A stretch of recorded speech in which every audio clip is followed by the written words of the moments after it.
तो आज हमारे पास है शैव एवं भागवत धर्म से related very very important question for UPPCS और यूपीएससी के ओरिएंटेड क्वेश्चन से सारे के सारे। इनके साथ साथ हम इनके एक्सप्लेनेशन भी करते चलेंगे जो मोस्ट इंपॉर्टेंट क्वेश्चन है। शुरू करते हैं पहले प्रश्न से।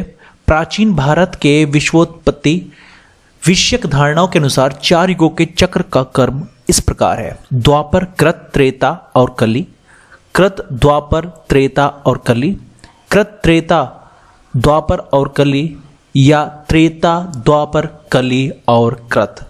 तो सही उत्तर यहां पे आपका हो जाता है कृत, त्रेता, द्वापर और कली।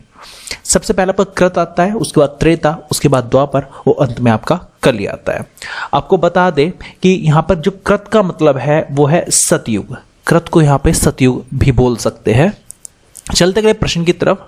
निम्नलिखित में से कौन सा प्राचीन भारत में शैव संप्रदाय था? आजीवक, मत्तमयूर, मयमत या ईशान शिव गुरु देव पद्धति। तो सही उत्तर यहां पे आपका हो जाता है बी, मत्तमयूर। तो बता दें आपको अगले क्वेश्चन के बारे में। अर्धनारीश्वर मूर्ति, अर्धनारीश्वर भगवान शिव फेमस है इस नाम से। अर्धनारीश्वर मूर्ति में आधा शिव तथा आधा पार्वती प्रतीक है। पुरुष और नारी का योग, देवता और देवी का योग, देव और उसकी शक्ति का योग, उपयुक्त में से कोई नहीं। तो सही उत्तर यहाँ पे आपका हो जाता है देव और उसकी शक्ति का योग। यहाँ पर शिव देव और जो आधा पार्वती है वे उनकी शक्ति के योग को निरूपित करते हैं। थोड़ा आपको बता दें इसके बारे में।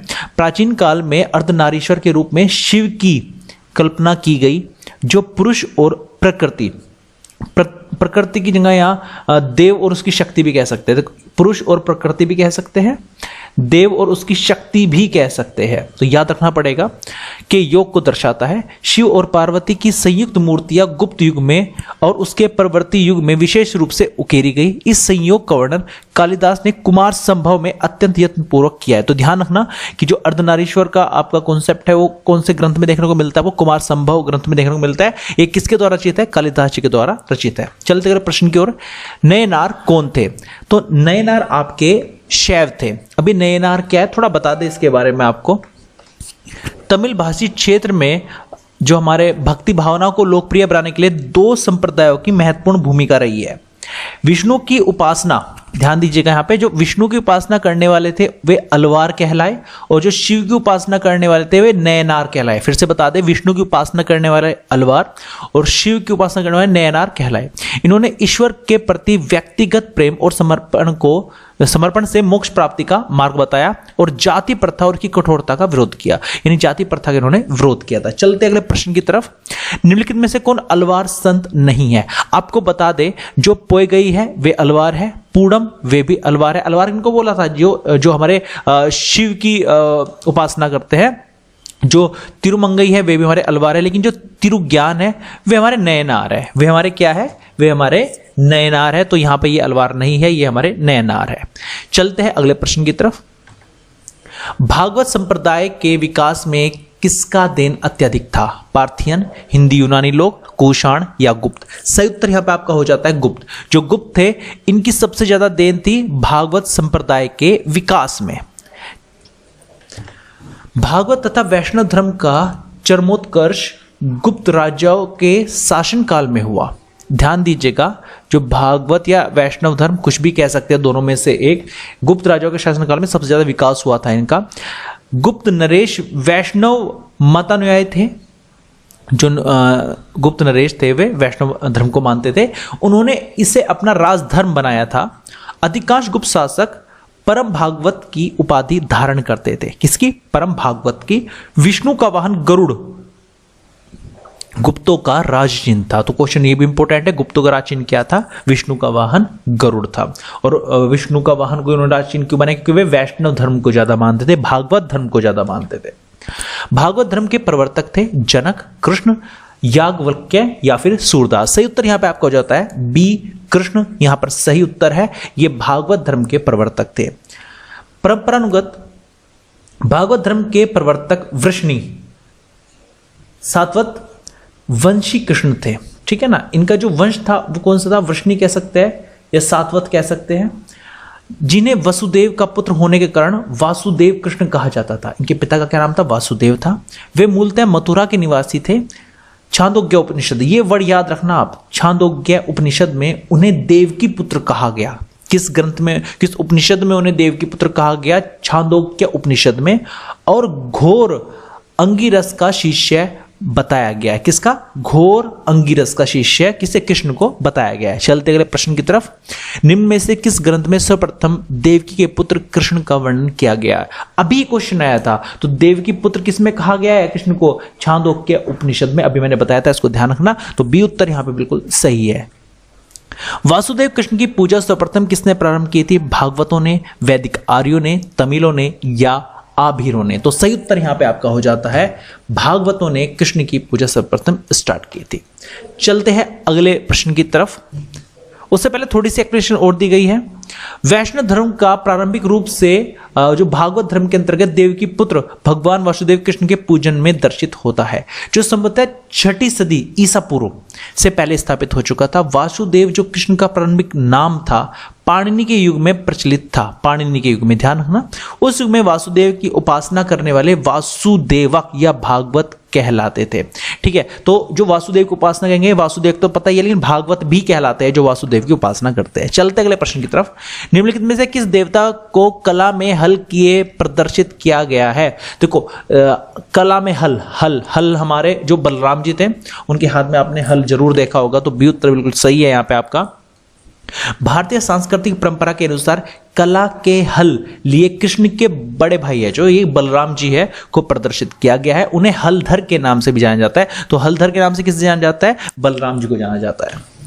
भागवत संप्रदाय में भक्ति के रूपों की संख्या है, तो 9 भक्ति के रूपों की संख्या है आपकी, याद रखनी पड़ेगी। भक्ति के कितने रूप होते हैं? 9 है, भागवत धर्म में माना गया है। जो हेलियोडोरस, वेरी इंपॉर्टेंट है, हेलियोडोरस, ये वर्ड याद रखना, का बेसनगर अभिलेख, हेलियोडोरस का बेसनगर अभिलेख संदर्भित है। तो बता दे कि ये केवल वासुदेव से संदर्भित है। ठीक है ना, केवल वासुदेव से, ना इसमें संकर्षण है, ठीक है ना, प्रद्युम्न है ना, ठीक है ना, केवल इसमें वासुदेव का अभिलेख प्राप्त हुए हैं। थोड़ा सा बता दे इसके बारे में आपको। भागवत धर्म में संबद्ध प्रथम उपलब्ध प्रस्तर स्मारक विदिशा बेसनगर का गरुड़ स्तंभ है। यानी बेसनगर में क्या है? ये गरुड़ स्तंभ है। विदिशा भी इसको हम कहते हैं। इससे पता चलता है कि तक्षशिला, कहां पे? तक्षशिला की यवन राजदूत हेलियोडोरस ने भागवत धर्म को ग्रहण किया था। किसने ग्रहण किया था? हेलियोडोरस ने किया था। कहां के वे यवन थे? वे तक्षशिला के यवन थे। इस स्तंभ की स्थापना करवाकर उनकी पूजा की थी। इस पर उत्कीर्ण लेख में हेलियोडोरस को भागवत तथा वासुदेव को देवदेवस या देवताओं का देवता कहा गया है। फिर से बता दो, भागवत किससे कहा गया है? हेलियोडोरस को कहा गया है, और वासुदेव को देवदेवस कहा गया है। चलते हैं अगले प्रश्न की तरफ। भागवत धर्म से संबंधित प्राचीनतम अभिलेख के साक्ष्य है। अभी बताया है मैंने आपको, जो हेलियोडोरस का बेसनगर अभिलेख है, वो ही भागवत धर्म से संबंधित सबसे प्राचीन अभिलेख है। भागवत धर्म का ज्ञात सर्वप्रथम अभिलेखीय साक्ष्य है। तो फिर से बता दे, यह है बेसनगर का गरुड़ स्तंभ। हेलियोडोरस का नाम यहाँ पे नहीं आया इस बार, क्वेश्चन थोड़ा सा घुमा दिया। यहाँ पे केवल बेसनगर आपको याद रखना है, वहां का क्या है? गरुड़ स्तंभ है। वो भागवत धर्म का ज्ञात सर्वप्रथम अभिलेखीय साक्ष्य है। तो सी उत्तर यहाँ पे बिल्कुल सही है। बेसनगर अभिलेख का हेलियोडोरस कहां का निवासी था? तो कहां का निवासी था? तक्षशिला के यवन थे। तो बी यहां उत्तर यहाँ पे सही है। तो तक्षशिला के निवासी थे। विष्णु के किस अवतार को सागर से पृथ्वी का उद्धार करते हुए अंकित किया गया है? आपको बता दें, जो विष्णु जी का वराह अवतार था, यानी सी जो वराह अवतार था, उसको ही पृथ्वी का उद्धार करते हुए शो किया गया है। थोड़ा सा बता दें इसके बारे में। भगवान विष्णु ने दैत्यराज हिरण्याक्ष का वध करने के लिए वराह रूप धारण किया था। उसके चंगुल से धरती को छुड़ाया था। पौराणिक चित्रों में वराह भगवान धरती को अपने दांतों के ऊपर संतुलित कर सागर से निकालते हुए दर्शाए गए हैं। इस अवतार में मानव शरीर पर वराह का सिर और हाथ, 4 हाथ है, जो कि भगवान विष्णु की तरह शंख, चक्र, गदा और पद्य लिए हुए दैत्य हिरण्याक्ष से युद्ध कर रहे हैं। अवतार क्रम में यह विष्णु का तीसरा अवतार था। वेरी इंपॉर्टेंट कि जो हमारा ये वराह अवतार था, कौन सा नंबर का अवतार था? 3rd अवतार था। तो यहाँ पे सी बिल्कुल सही उत्तर है। चलते हैं अगले प्रश्न की ओर। भारत में आस्तिक और नास्तिक संप्रदाय में कौन सा विभेदक लक्षण है? तो आपको हम बता दें कि जो वेदों की प्रामाणिकताओं में आस्था के आधार पर आस्तिक और नास्तिक के बीच विभेद किया जा सकता है। कैसे किया जा सकता है थोड़ा बता दें आपको। राममूर्ति पटनायक भारतीय दर्शन की समीक्षात्मक रूपरेखा जिन्होंने तैयार की थी के अनुसार जो हमारी आस्तिक और नास्तिक संप्रदाय के वर्गीकरण का आधार कभी वेद प्रमाण्य में विश्वास रहा है। ठीक है ना, वेद के आधार पर ही आस्तिक और नास्तिक में भेद किया गया है, तो कभी ईश्वर की सत्ता में विश्वास। ठीक है, दोनों बेस लिए गए हैं इनको अलग अलग करने के लिए। परलोक की मान्यता भी इसी वर्गीकरण का आधार रही है, किंतु वेद प्रमाण्य में विश्वास, ये ध्यान रखना, ही इस वर्गीकरण का सर्वसम्मत आधार बना। यानी बहुत से मतलब आधार बनाए गए। कभी ईश्वर की सत्ता में के आधार पर इनको अलग अलग किया गया, आस्तिक नास्तिक को। ठीक है ना, कभी परलोक की मान्यता पर आस्तिक नास्तिक को अलग किया गया। लेकिन जो एक्चुअल फैक्ट है, वेद प्रमाण्य में विश्वास ही इसका एक्चुअल आधार है कि आस्तिक अलग है और नास्तिक अलग है। अर्थात आस्तिक संप्रदाय वे है जो वेदों की प्रामाणिकता को मानते हैं। आस्तिक वेदों की प्रामाणिकता को मानते हैं, लेकिन नास्तिक वेदों की प्रामाणिकता को नहीं मानते हैं। तो ये इनका आधार है इनको में डिफरेंशिएट करने का। चलते अगले प्रश्न की तरफ। निम्नलिखित में से कौन मोक्ष के साधन के रूप में ज्ञान कर्म तथा भक्ति को समान महत्व देते हैं? अद्वैत वेदांत, विशिष्टाद्वैत वेदांत, या फिर भगवत गीता या मीमांसा? तो सही आपको बता दे, यहाँ पे जो मोक्ष के साधन के रूप में ज्ञान कर्म भक्ति को महत्व किसने दिया है? भगवत गीता ने दिया है। चलते अगले प्रश्न की तरफ। अधोलिखित में कौन एक गीता की मुख्य शिक्षा है? आपको मैं बता दूं, देखो गीता में साफ साफ कहा गया है कि आप कर्म करो लेकिन फल की इच्छा मत करो। यानी आपको निष्काम कर्म योग करना है। आपको अपने क्या उसका रिजल्ट निकलेगा, क्या हमें फायदा होगा, ये सब मत सोचो, सिर्फ कर्म करते रहो। यही निष्काम कर्म योग है और यही जो गीता की मुख्य शिक्षा है। तो निष्काम कर्म योग, डी ऑप्शन बिल्कुल सही है। गीता ही कर्मयोग निष्काम कर्मयोग है। निष्काम कर्मयोग का आधार है हम कर्म को सदैव साध्य के रूप में देके उसे कभी भी साधन के रूप में ग्रहण ना करें कि इससे हमें साधन मिलेगा, इससे हमें फायदा होगा। हम कर्म तो करें किंतु कर्म फल में आसक्ति न रखे, फल में की इच्छा में बिल्कुल नहीं करनी है। चलते अगले प्रश्न की तरफ। निम्नांकित में से कौन प्रस्थान त्रय में सम्मिलित नहीं है? भागवत, भगवत गीता, ब्रह्मसूत्र, उपनिषद। आपको हम बता दें प्रस्थान त्रय, देखो जो ब्रह्मसूत्र है वो भी प्रस्थान त्रय है, भगवत गीता भी, उपनिषद भी। लेकिन भागवत आपके प्रस्थान त्रय नहीं है। त्रय मतलब तीन, तो भगवत जो ब्रह्मसूत्र है, भगवत गीता, उपनिषद, ये तीनों मिलकर प्रस्थान त्रय बनाते हैं, लेकिन भागवत नहीं बनाते। तो ए ऑप्शन नहीं मिलता है, ए ऑप्शन यहाँ पे टिक करेंगे हम। थोड़ा को बता दे, उपनिषद, ब्रह्मसूत्र और जो भगवत गीता है इनको ही प्रस्थान त्रय कहा जाता है। ठीक है ना, ये वेदांत के सर्व प्रमुख ग्रंथ है। इनमें भी अगर हम बात करें, इन तीनों में भी जो सबसे उच्च कोटि की चीज है वो उपनिषद ही है। उपनिषद को ही इसका इन दोनों का आधार बना गया है, मतलब इन दोनों से ही उत्पत्ति मानी जाती है। ठीक है ना, इसमें भी उपनिषद का मूल प्रस्थान है और शेष दो उस पर आधारित माने जाते हैं। वेदांत के आचार्यों में जिन्होंने ब्रह्मसूत्र का पर भाष्य लिखकर अपने अपने वेदांत संप्रदाय की प्रतिष्ठा की है, उनमें शंकराचार्य सबसे प्राचीन है। मतलब इन सब में जो इसने सबसे पहले ब्रह्मसूत्र पर भाष्य लिखा है और अपने अपने वेदांत की संप्रदाय की प्रतिष्ठा की है, उनमें जो सबसे प्राचीन है, सबसे पहले है, वे हमारे शंकराचार्य जी है। चलते हैं अगले प्रश्न की तरफ। वह प्राचीन स्थल जहां 60,000 मुनियों की सभा में संपूर्ण महाभारत कथा का वाचन किया गया था, तो हम आपको बता दें वो है आपका नैमिषारण्य। नैमिषारण्य में ही 60,000 मुनि को इकट्ठा किया गया और उन्हें संपूर्ण महाभारत कथा का वाचन किया गया था। थोड़ा और बता दे, ये है कहाँ पर? उत्तर प्रदेश में सीतापुर जो जिला है, जनपद है, उसमें नैमिषारण्य में 60,000 मुनियों का निवास माना जाता है। यहीं पर सुत गोस्वामी ने शौनक एवं अन्य मुनियों के समक्ष संपूर्ण महाभारत कथा का वाचन तब किया था जब वे यज्ञ संपन्न कर रहे थे। इसके पूर्व महाभारत कथा का जो वाचन किया गया वो वैशंपायन ने राजा जनमेजय के लिए किया था, इनसे भी पहले किया था। लेकिन 60,000 अगर वर्ड आ जाए तो यहां से शुरू होगा। चलते अगले प्रश्न की तरफ। रामायण के किस कांड में राम और हनुमान की पहली भेंट का वर्णन है? तो आपको बता दें किष्किंधा कांड है, किष्किंधा कांड में ही राम और हनुमान की पहली भेंट का वर्णन है। सुग्रीव का भी वर्णन इसमें ही है। रामायण के रचयिता वाल्मीकि थे। संस्कृत भाषा में रचित इस आदि काव्य में कुल 7 कांड है। ध्यान दीजिएगा, कितने रामायण में कितने कांड है? 7 कांड है, मतलब 7 अध्याय है। और ये चौथे अध्याय में होता है किष्किंधा कांड। कौन से में?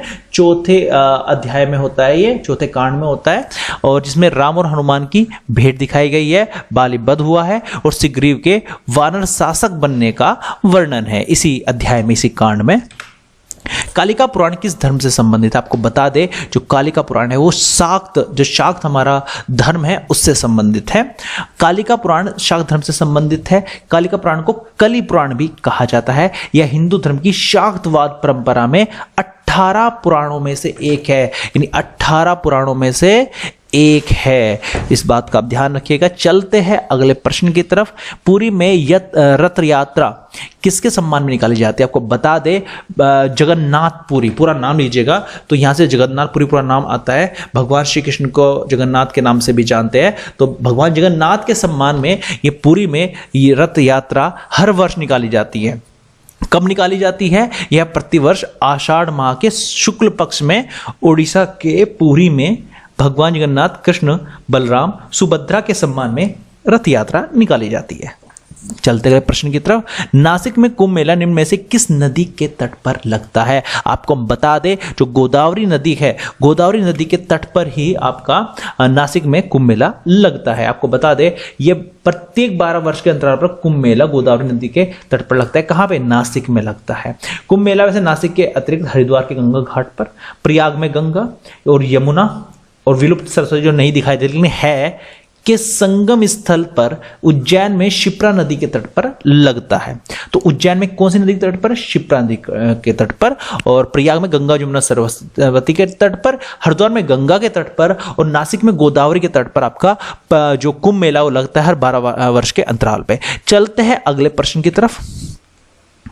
तो यहाँ पे सूची दी गई है, दो सूची यहाँ पे दी गई है, सूची 1, सूची 2। आपको बताना है कि जो धर्म है उसके सामने आपका तीर्थ स्थल दिखाया गया है कि इनका तीर्थ स्थल कहाँ पे है। आपको हम बता दो, जैन धर्म का तीर्थ स्थल है वो है पावापुरी में, हिंदू धर्म का है वाराणसी में, इस्लाम धर्म का आपका है मदीना में और ईसाई धर्म का जो आपका तीर्थ स्थल है वो है वेटिकन में। फिर से बता दें, जैन धर्म का पावापुरी में, हिंदू धर्म का आपका वाराणसी में, इस्लाम धर्म का आपका मदीना में और ईसाई धर्म का आपका वेटिकन में। तो ये थे महत्वपूर्ण प्रश्न शैव और भागवत धर्म के ऊपर जो बार बार पीसीएस में पूछे जाते हैं, तो इनको रिवाइज कीजिएगा। कोई डाउट हो तो प्लीज़ कमेंट ज़रूर करना, और अगर प्लीज़ वीडियो अच्छी लगी है तो प्लीज़ लाइक सब्सक्राइब कर देना, क्योंकि यूपी पीसीएस के एग्ज़ाम तक और यूपीएससी के एग्ज़ाम तक हम सारे के सारे जो इंपॉर्टेंट क्वेश्चन है, सारी हिस्ट्री, इकोनॉमिक्स, जितने भी आपके सब्जेक्ट्स हैं, सबके जो एक्सप्लेनेशन के साथ ये इंपॉर्टेंट क्वेश्चन को कवर ज़रूर करेंगे। Thank you so much for watching this video. Thanks a lot.